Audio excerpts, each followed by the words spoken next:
Hello, welcome to my YouTube channel. Today I'm going to talk about how to use your credit card effectively.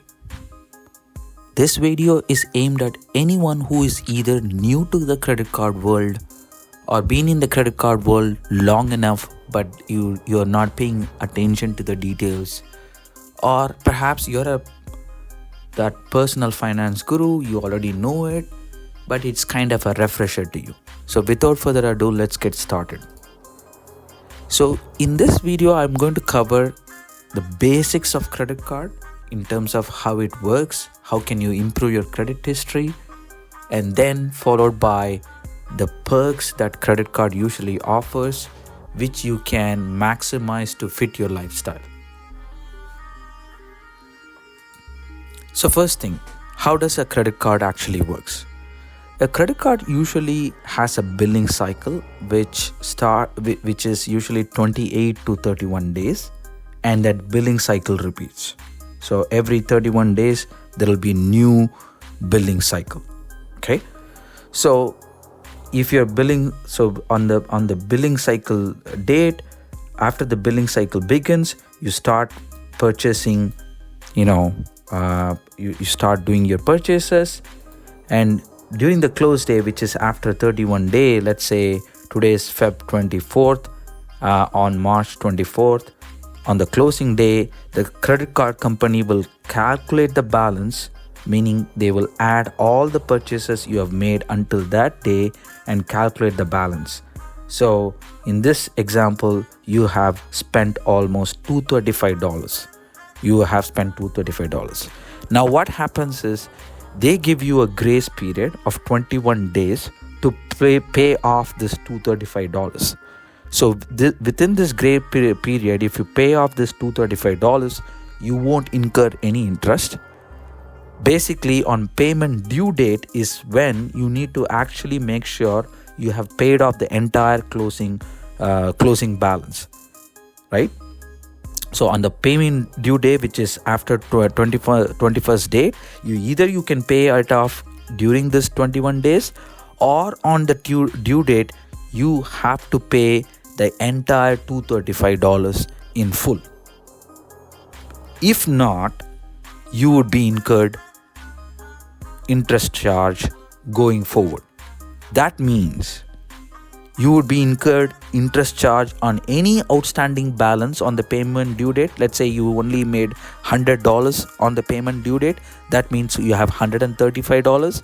So therefore, $135 would be subjected to that interest charge of 19 or 20, 25%, whatever your credit card company has it for you.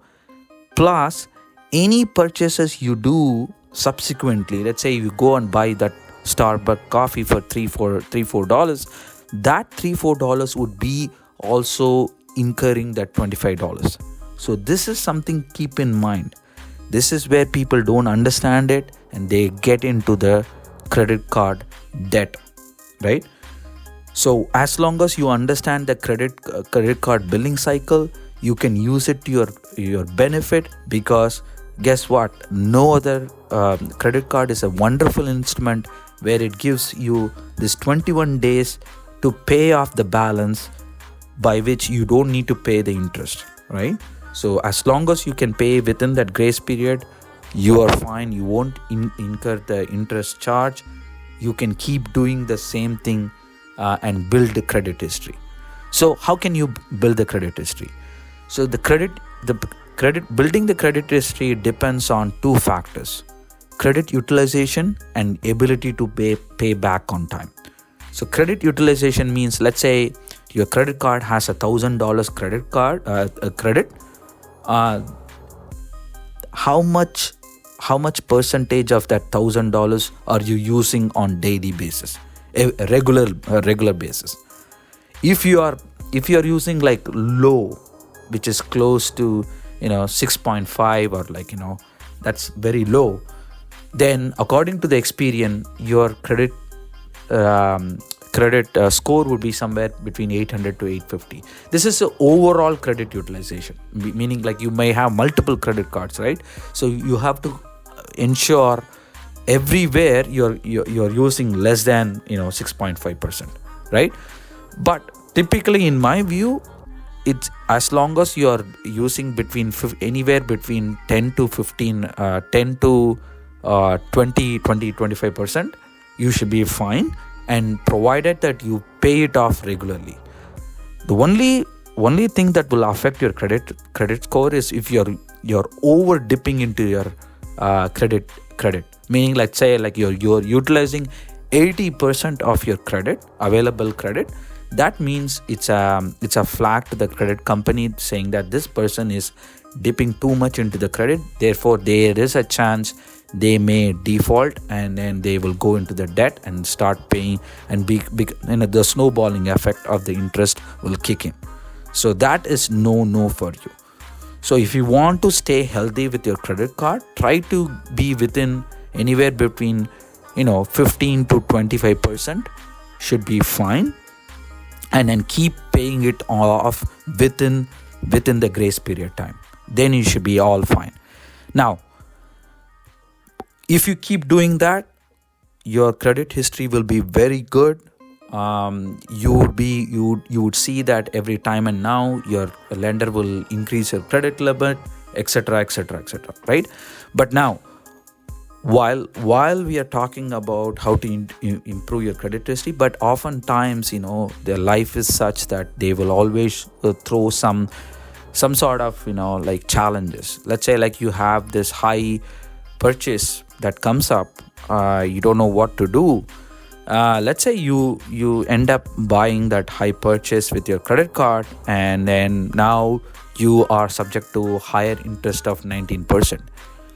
Now there are some credit cards that they come up with the balance. Most of the credit card comes with the balance transfer. What does it mean is, this new credit card will give you a low interest, typically 0 to 3.99. Again, depends on your credit history. So if you have maintained good utilization and have a good credit history of 800, and then let's say unfortunately you have to tap in to buy the big purchase, and now you're incurring 19%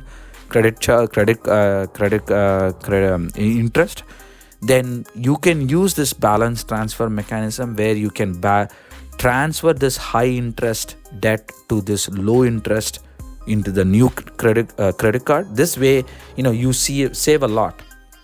Instead of paying them 19% and ruining your credit history, you can transfer it to the low interest credit card, and then this low interest will be for a period of year, typically in Canada. I'm not sure about you in United States. Please comment on the comment column. So this is a beautiful mechanism for you to tap in to this unavoidable situation. This is highly not recommended for everyone, but if you have a good credit history, and if you fall into that situation where you have to buy that big ticket item, why not, right? And you have a good credit history, I'm thinking you'll be able to pay off. But don't use balance transfer for you want to buy that gadget just like that. I wouldn't. It's only for necessity, where you had to buy that big ticket item, then use balance transfer. So long story short, credit card also has these type of perks. Balance transfer is one good perks that the credit card company provides, where you can transfer high interest to low interest, and then reduce your problem for time being.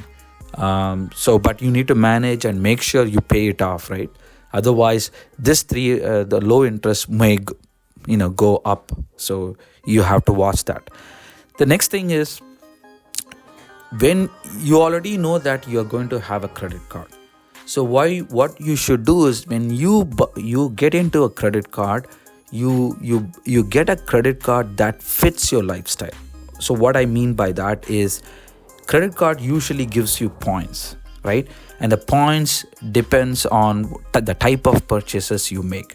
So now if you browse through the type of points they give for different purchases, and see if they fit your lifestyle. For example, if a credit card gives you points when you dine out with your friends, or your girlfriends, or whomsoever it is, or your parents or family, and you always fuel up, you have a vehicle, you need to fuel up, and if they give points for that, you do grocery, if they give points for that, and if you do some sort of a ride sharing, etc., they give points for that. It's good. You buy you get a credit card that fits all this category, right? Let's say you are into all of these, then if they provide points when you go to restaurant or pump up gas or buy grocery, why not get that this way? That point can lead later on, you can use that point elsewhere. For example, if you're into traveling, then you can redeem the point at the end of the year for your trip that you ever wanted, right? And then, or you can use that points to dine out, the luxury dinner that you want, right? Or sometimes they can give you discount, right? Like discount from certain shops, or like business gym membership. Yeah, if that works for you, that's good. And while you shop for the credit cards, you look out for other perks. Sometimes they give good benefits, like travel insurance, trip cancellation, baggage, if you fly, baggage gets lost, they will reimburse you. They will also give you auto insurance. They also give you like some cash back sometimes. If it all depends on whether you want points for travel, or you want to cash out at the end of the year, sure, you can also cash out, or whatever points you have collected, you can use it towards a gift, to gift your parents, or your fiance, or like your girlfriend, or whomsoever you like. So in the end of the day, buy a credit card, get a credit card that fits your lifestyle, where you can leverage those points towards anything that you desire, like a traveling, or restaurants, or like gym membership, etc. You can use this way. You are leveraging, not spending additional money, right? So to summarize, if you understand the credit card billing cycle, you should ensure that you pay off your balance by the grace period time. This way you don't incur the interest, and then try to keep the utilization as low as possible, anywhere between 15 to 20% this way, and pay the credit card on time. This way your credit history improves over the time, and then you can use balance transfer, and then you can buy groceries, etc., and collect the points, and then use those redeem those points towards anything that you like in the end of the year, right? So I hope this video adds value to you.